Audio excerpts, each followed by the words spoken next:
Hello there, Qckslvrslash, and today we have a video from Daddy of Wardaddy along with his division mate Wraith 413, and they're playing on the new version of Trap in Domination, and you can see their big ships. And at tier 8 it feels like this doesn't happen a lot, so when you do see tier 6s you have to take advantage of it. And through this game Daddy of Wardaddy is going to do something battleships don't often get the chance to do a lot of, and that is sinking other ships. So often in a BB, you get a cruiser side on or something, you shoot them, and it just seems, without fail, you leave them on a couple hundred hit points for a cruiser or destroyer to finish off. Well, that is not the case in this one, as Wardaddy is gonna go on an absolute tear. Now, one of the things with the new trap that I really like that they changed was Bravo has been shifted up. There's now two entryways into that cap, kind of from the north and the south, over where those big islands used to be continuous. And this has made the map, in my opinion, much more competitive and much less linear. Before, you typically had a team either decide to go A or C, and then it was kind of a straight line sail through the middle of the map, trying to chase down the enemy team.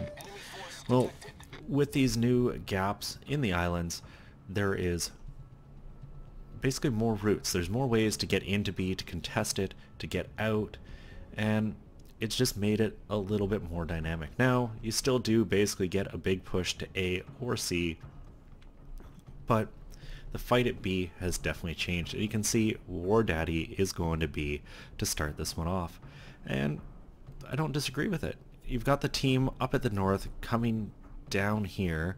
There are a good number of ships going to A, so it looks like the team is kind of consolidating around A and B, giving up C. And interestingly enough, this may be kind of something that's happening too, because I had a game where I spawned over here and we went to C with absolutely no resistance. There wasn't a single enemy ship over there. So I think on a number of these maps there's kind of becoming at least one cap on them that teams just don't focus on. Another good example would be Atlantic.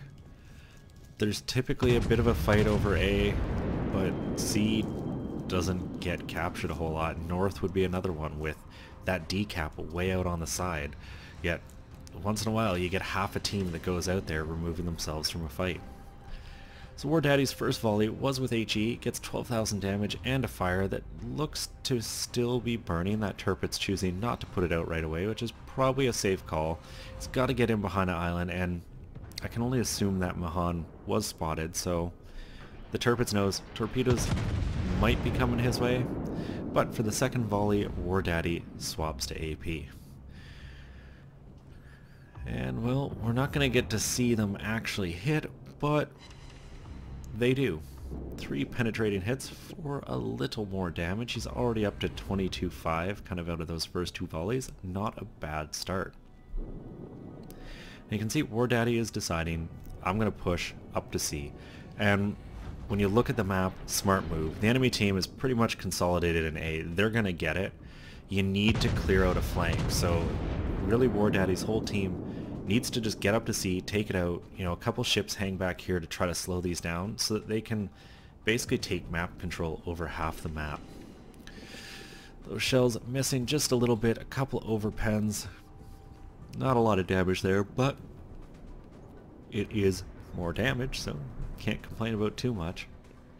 And got another one of the new French battleships, the Normandy. And I do really like the Normandy and the Richelieu. That said, the Normandy, while she's fast, she isn't the hardest thing to hit at times. Solid hit there, just about 8,000 damage. And I mean, that statement goes for any battleship. These French battleships, once you get to the tier 6, it looks like speed becomes a thing. The Britannia at tier 5, it's slow. And it seems like in the Normandy is where you really start to see that kind of high speed, almost heavy cruiserish play come about, and by the Richelieu it's cemented in. But the team has done well to turn and fight for C, and you can see A is pretty much called for by the enemy team, but they're not pushing out. And this is something you see a bit as well. And it means, you know, the group up here, they're going to have time to focus down these ships and then get back into the fight. And well, 4,900 damage, that should be an easy enough kill. Wardaddy picking up the first of many. And Wraith is down there doing Atago things. And the Atago is an amazing kiting ship, like many of the Japanese. And when it's played right, you can keep yourself alive, and he's probably going to do a fair amount of damage to them, just as they're trying to figure out how to get out of that A-cap. But the next target in the north, at least for now, is the Amagi. I suspect this New Orleans will quickly become the focus of Wardaddy. You've got a cruiser inside 10 kilometers. That's someone you want to focus on. And ideally, you should be able to get a solid chunk of damage. Unfortunately, all the friendly fire has chased him back behind the island, meaning no shot for Wardaddy. So get the barrels back over and continue to work on this Amagi. And well, just have to wait a second, and the Amagi comes all the way around, pretty much a perfect broadside. And there appears to be a bit of discrepancy there in when the shells are shown and hitting, but does get one Citadel and a number of penetrating hits for a huge chunk of that Amagi's health. And well, hopefully we don't see this kind of lag in the animations too much longer. The Amagi still sitting pretty much perfectly side on, and it is a battleship. Maybe he thinks he can get away with it, but one Citadel, one pen, and 2 over penetrations, all it takes to finish off that tier 8 battleship. And if you take a look, the enemy team still does have a number of tier 8s, but the number of BBs is diminishing. Now the same is true for Wardaddy's team, but they lost a destroyer. And in a fight like this, and when you look at what the cruisers are, these are all some pretty squishy cruisers. The Mogami, the Charles, the New Orleans is probably the tankiest among them. And that doesn't spell the best for the enemy team. Whereas you look at Wardaddy's team, they still have that one extra battleship. The Atago, in my mind, is a far superior cruiser to the Mogami. The heal alone really helps. The big thing that hurts the Mogami is she's big. She takes a lot of damage, in my opinion. And, well, you can see this Mogami up here slowly melting away. The New Orleans doing the same. Wardaddy keeping his head on a swivel, looking around, seeing where ships are, just making sure he keeps track of them. You obviously want to finish the ships in that back flank. Getting this Mogami or this New Orleans really, going to be critical to finishing this battle off. And you can see Wardaddy calling for shots on the New Orleans. He wants people to shoot it. A full volley onto a low health cruiser, not always the smartest play when you have some other ships coming your way. Now Wraith and that other Atago have been doing a great job just working this enemy fleet down. None of them are really dead, well the one did, but for the most part they're all sitting on pretty low hit points. You can see the Turpit's below half, the Martel down to 10k. What this means is that's a bunch of targets that with a good hit, Wardaddy can actually finish. And it looks like this Martel could be the first victim. Leander over on his quarter, harassing a bit, but you're going to focus down the biggest threat. And Leander is not the biggest threat. Leander is a very soft ship. It can do a lot of damage, but this Martel, if it's allowed to escape and get away and out to a flank, I think becomes the bigger threat. It's also almost dead, so it's the quickest thing you can kill, and so far things are pretty much even. Wardaddy's team down a kill for now, but they've got 2 of the caps, and with a Citadel through the bow on that Martel, they're now even as far as kills go, and exactly same composition. 3 battleships, a cruiser and a destroyer aside. The difference being, Wardaddy's team had one... Oh, sorry, not the same composition. Enemy teams lost 2 cruisers. Apparently I can't quite read the ship symbols sometimes. And that Leander sitting perfectly side on. These should do some damage, 6,200. No Citadel, but you'll easily take that. And the Alabama proving reliable here. The Alabama and North Carolina are both very strong tier 8 warships. They bring slightly different things. The Alabama a little bit better at turning, as I feel the North Carolina maybe a little bit stronger armor, and I believe her accuracy values to just be a little bit better, but it all comes out in the wash, and Alabama is a tier 8 ship that I rather enjoy. So far 3 kills, up to 114,000 damage, and points are even enough that there's a lot of time in this game. Another of Wardaddy's teammates getting finished off. One of the things I've noticed of late is just how quickly some games seem to be ending. Like 3-4 minutes in, one team's completely wiped out, or the other team just has every single cap, and the enemy team seems unwilling to try to contest them. So getting bigger numbers, getting high kill counts, big damage counts just seems to be a little difficult when teams are throwing themselves. And I think part of it is the missions that are going on right now. I wish Wargaming would just stop doing missions for landing torpedoes, because it, in my opinion, just throws a bunch of people in the game in their destroyers who just YOLO across the map to try to throw 4 torps into a battleship and be like, haha, I'm done the mission. Turpets there eating a big hit. No Citadels, but 14,000 damage. Wardaddy picking up the Confederate. And you can kind of see how B has really changed. Normally, if Wardaddy went to the left here, he would be pretty much out of the fight until he got all the way around this island. But he's not going to be, as he can loop around and then start working the Anshan, having just finished off that Mogami, getting another kill, 1 away from Kraken. It's getting close, 144,000 damage so far, and really relying on the Satago to keep this Leander lit. You can see that's who he's waiting for.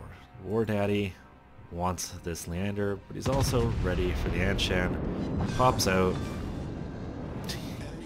eats all the damage, and there's the Kraken. But a lot of enemy ships left and time left to do some more. Now Leander, that should be a pretty easy kill, as should that Mogami down on the southern edge of the map with only 3,000 hit points, not a lot of his ship left, and that's kind of who I'd expect the Atago to be trying to work down. You can see Wardaddy was looking for that shot through the little valley there at the turrets, but didn't feel he had it, holding his fire, being patient, and that is a big skill in the battleships. Now that he's opened the range a little further, he's able to loop them over the edge of the mountain, and these are looking half decent. The turret's down to 10k, couple fires going, solid hit there with 7100, picking up the high caliber, and the shores finishing the turrets off. So now you gotta start to wonder, where is this Fusion? Because he was last spotted in the middle of the cap, maybe torps are coming out, and you can see Wardaddy is concerned about that. He's turned in so that any torpedoes that were aimed at him will miss, and kind of just waiting for the friendly Fusion to hopefully spot that enemy one. Torpedoes to port. The torpedoes pass by harmlessly, and there she is. Enemy DD right away going to become the focus. Wardaddy basically taking a snapshot. Only 1 shell hitting for 2,800 damage. And calling for the target. Needs that to die. Wraith and the other Fusion in the cap. They're contesting, so not falling behind on points. Not that that's a huge concern right now, because they are in the lead. But finding this destroyer is important for Wardaddy, and I have no clue what that DD is thinking backing up. Late game, you need to keep your momentum in a destroyer. Keep moving forward. Keep advancing. Find holes. Stay undetected. Throw your torpedoes. I think maybe the Fushin thought there was going to be a presence coming around or just wanted to throw torps at Wraith. But either way, catches himself out. Wardaddy put a little damage on the friendly destroyer, doing a lot more work. And it's Wardaddy's shell that finishes it off with an overpenetration, bringing his total to 6 as the Leander approaches.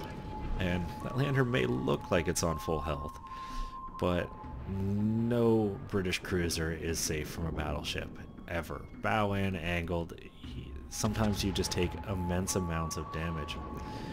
And you can see the Leander, he is turning in, he's trying to get that bow in, but I think he's also trying to run, so he continues to turn. Wardaddy dropping a pair of citadels through his bow for a 7th kill.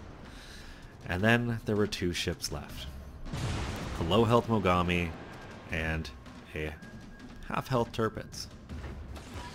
Honestly, if you're going for the kill, going for this Mogami, probably a safe bet. Wraith doing just that. The Mogami taking some hits, getting work down, but Wardaddy's got some shells. He is gonna take the shot as some torps sail past, probably from the Leander, possibly from the Mogami far earlier. Wardaddy's shells missing that enemy cruiser, which means unfortunately he's not gonna get a kill there. You can see already looking to the next target. Mogami's been written off. That's not going to happen. But at 182,000 damage, not too far from that 200,000 damage mark, and this Tirpitz offering more than enough hit points to crack that total, as well get to the 8 kills, which is a pretty amazing amount. And some games just go like this. Wardaddy has pretty much had a shell loaded every time he needs to kill something, and he's made those shots count. Now, the Tirpitz is getting worked down by pretty much everyone, so he's no longer got the hit points, but Wardaddy doesn't kill. Shells are loaded. There's still 5k, 4,000 on the clock. Takes the kill. And in the end, got 8 kills, just shy of 1,000,000 credits, 11,000 XP. Dev Strike, Confederate, Kraken, High Caliber, 187,000 damage, which, granted, you could have 2 kills and that much damage, but Wardaddy was just shooting at the targets that were presenting themselves to him, and it worked out to a great kill count. And that's one of those things about the Kraken, is you shouldn't really go hunting for it, because there's just going to be times that it almost gets presented to you, and I would say this is one of those instances where ships were showing up as he had shells loaded. He was in the right position to take advantage of it, and did. And that's really the big difference. And being in the right position is a big part of that. Kiting away continuously, you're not going to be able to do the things Wardaddy did in this. And took home 2,843 base experience. Killed more ships than the enemy team, and almost killed more ships than every other ship in the game combined. So that's got to make you feel good. When you do look at the damage totals, there's none of these are like 2 hit point kills. They're all decent damage totals. The ships just didn't show up on full health, so I didn't have the chance to work them down, you know, from the 60, 70,000 some of them have as far as hit points to the kill point. But they're all decent totals. And end of the day, premium ship, you're grinding it for money and experience, and it did both those things very well. Thank you, Wardaddy, for sending this in. I hope everyone enjoyed it. If you did, please consider giving it a thumbs up or subscribing. And as always, I'm Qckslvrslash, and I'll have another one for you all later.